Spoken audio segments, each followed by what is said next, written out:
Hey, chicks. Welcome back to my podcast, The Southern Charm. Come on in, sit down, get comfy, and let me bring you a big old glass of sweet tea, darling. I will be your hostess, and my name is Brenda Lovett. And if you can't tell by now, I am a little old Georgia peach. Well, except for the allergy sniffles. And please tell me if I'm doing it too much. Here in Georgia/Tennessee, we have all of these beautiful flowers and trees, and all this beautiful foliage that comes with a big price. We have those dastardly tree pollen and ragweed and dog dander, or is that pet dander? Pant dander, and the dreaded dryer sheets. So I sniffle. I'm sorry, that's the price I pay. I'm doomed. Sorry. So you tell me if I'm doing it too much, and I'll try to check it. Alright, so it is beautiful here in the South. So I put up with these snibbles. Oh, sorry, that's the monster trying to get out of the can. Go Monster. Plug for Monster. So you just have to suffer, take the dang pills, and carry on. Or don't take the pills and sniffle. Let me tell you something about me. I think I've done this before, but I'm not sure how much I do. And I do many things, so I'm a little scattered. I am Southern. I was born in Florida, but now raised in Georgia. Have lived and worked in Tennessee. But I bleed crimson. Can you say Roll Tide? Well, they didn't win, but they are still the best team with the best coach, Nick Saban, in my opinion. You can judge for yourself. I often wonder about when they somehow lose a game. Not often, but if they ever happens, I wonder just how many of the players actually get on that bus for that long trip home to Tuscaloosa, Alabama, with Nick Saban, and he's mad as hell because they lost. How many actually do it? You couldn't pay me enough money to get on that bus. I would have to take an Uber, maybe phone a friend, or hell, I'll even walk, but I'm not taking that ride. Yeah, I am a very big Alabama fan. I'm married, and I'm married to Mr. Timmy Lovett. He's my best friend, and he's the love of my life. We have been together since I was 14, and he was 17. So that's a long time, let me tell you.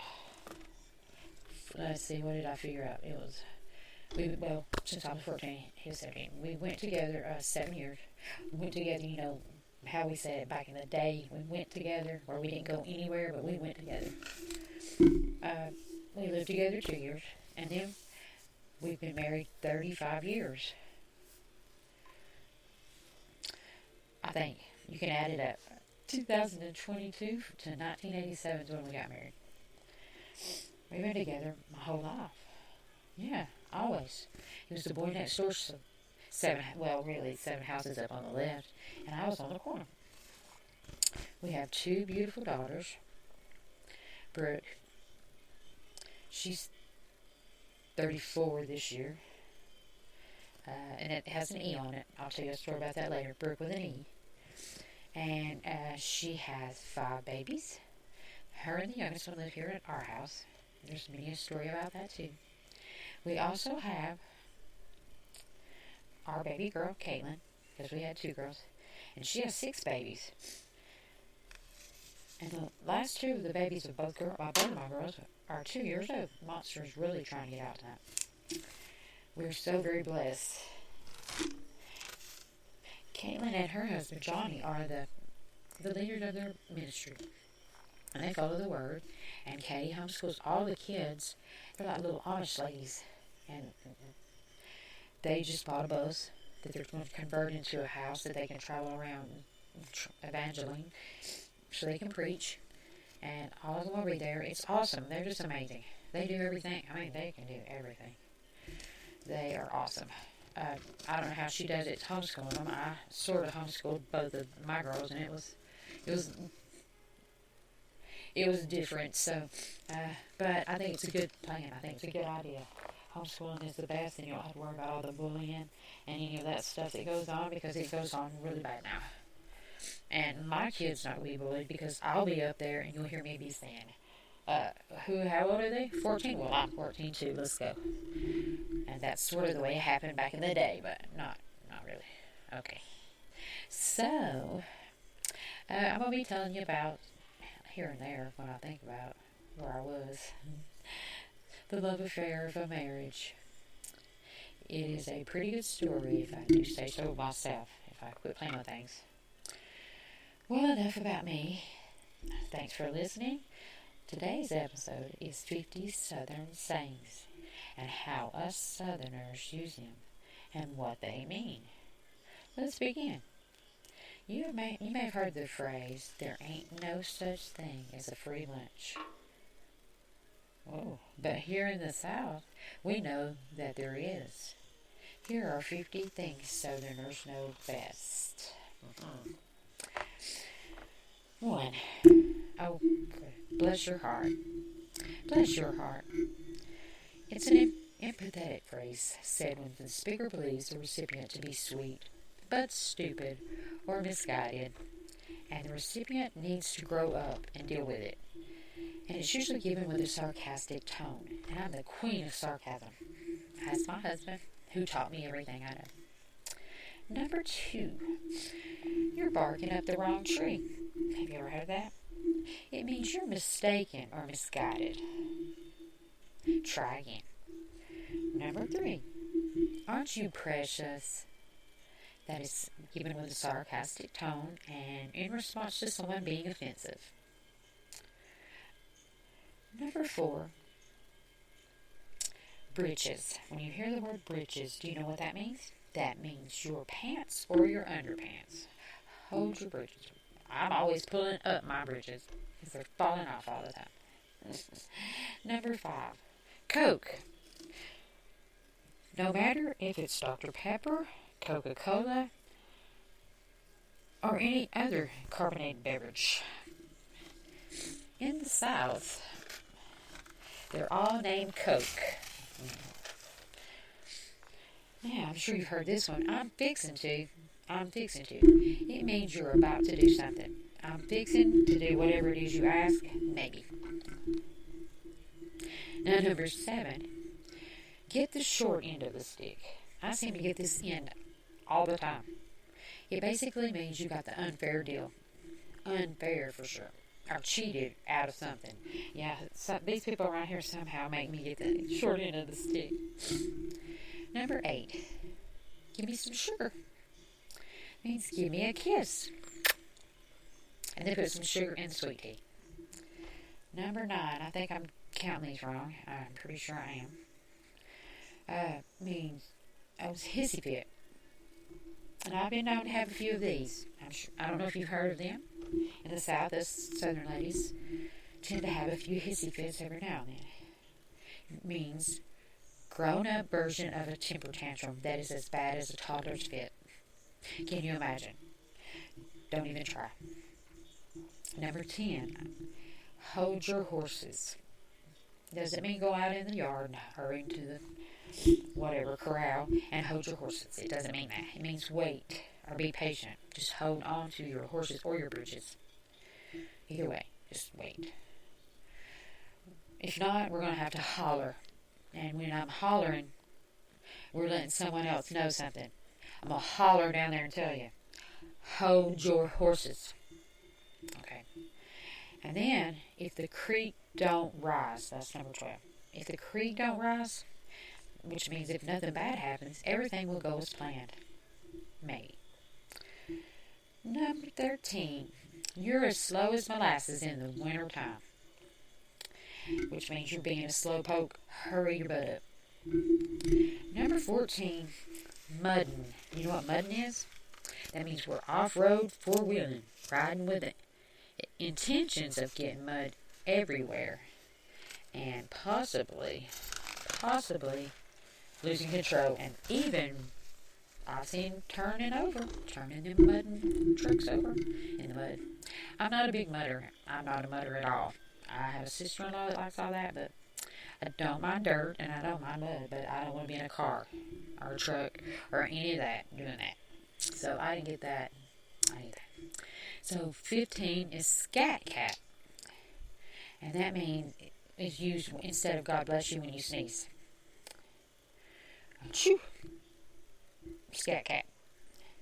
I've never heard that. Number 16. There's not a pot too crooked that a lid won't fit. And you know what? I have never heard this either. It means there's someone for everyone.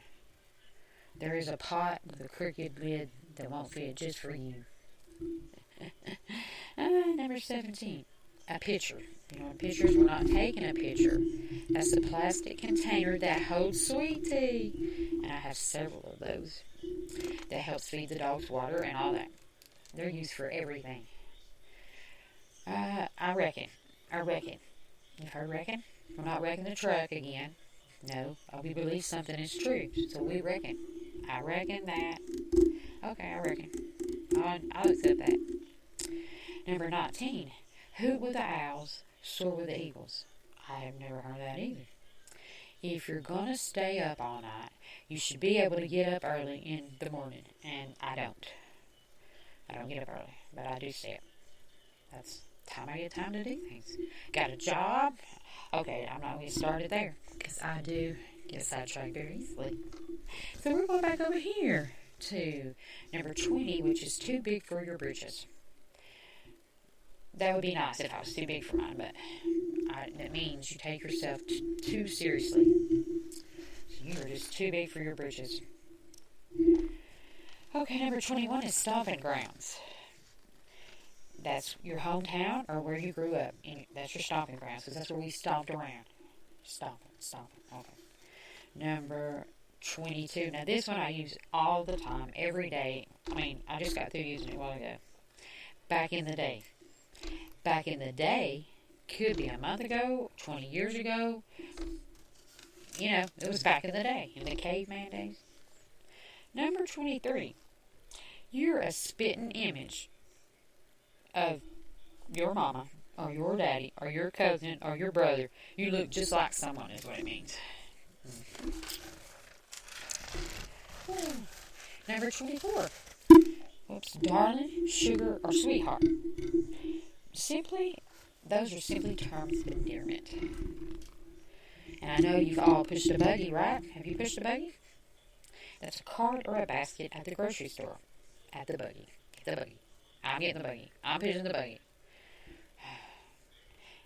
And then we're going to hear the quit crying, or I will give you something to cry about. Now that one, I've heard a lot. And I know my husband's heard that a whole lot. A whole lot. Yeah. When you hear quit crying, and if you didn't, then more than likely you got a spanking. I wasn't in the spanking department. No, I didn't give them and I didn't get them. I was good. I had to. Okay. Then 27. Were you raised in a barn? And my kid, the oldest kid, has been raised in a barn, obviously, even though she's been raised right the freak here with us. Her daddy tells her every day, all day long, shut the door, the back door. She's on the back porch. Oh, sorry. Ooh. She's on the back porch. Oh, man. Now that got loud. Doing her live me. And that's her studio. Anyway, she's out there doing her thing. Well, she lifts the back door open. And we have a heater that blows out there. We have this central heating area that blows out there.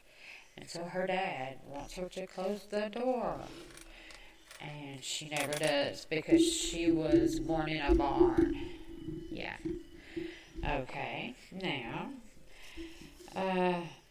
see, when you live in the South, you've surely heard when you leave that door open. Or, this other one. Close the door. You're letting all the good air out. You're letting all the good air out. Really? Okay. We may be interrupted by a hay. So hold on. Mr. Lovett may show up. Let's see. Okay. Keep the door closed so the air or the heat, if it's in the winter, stays inside. Because we don't want to air out or heat up the whole city of Rossville. I've heard that. Okay, then 29, you're going to make me lose my religion. And I lose that on a daily basis. Why do I sound so slow? Daily basis. I don't know what I've done. Okay, is that better? No. Okay. You'd say that this to someone, and it means this person has irritated you or made you mad, which would be Mr. Lovett on a daily, minute by minute kind of time thing. Yeah. He's not coming. Okay, so 30. You look like a chicken with your head cut off. Now, I've heard that. I've even said that. This is said when you're running around like a crazy person. Because I'm always running around like a crazy person. Then, number 31. Y'all. Sorry, did you hear that? That is my hands. That's horrible. I have alligator dry skin. That's another thing we say. I have dry skin. It's human. Okay. Y'all is number 31. It's a southern way to say you all. Hey, you all. Okay. Number 32. You can't carry a tune in a bucket. Why do I sound like that? Which means you can't sing. And I cannot, but I will anyway. Number 33. I just don't understand why we're going so slow. Like, have your feathers ruffled. Have your feathers ruffled. When you're pouting, is what that means. You've had your feathers ruffled. Or you're in your feelings. You're in your feelings. So, 34. 2 peas in a pod. You and someone else are always together, or that you two are almost identical in the ways you think and do things. You're 2 peas in a pod. Number 35. Well, butter my butt and call me a biscuit. That is hilarious. I have never heard that until I started researching for this podcast.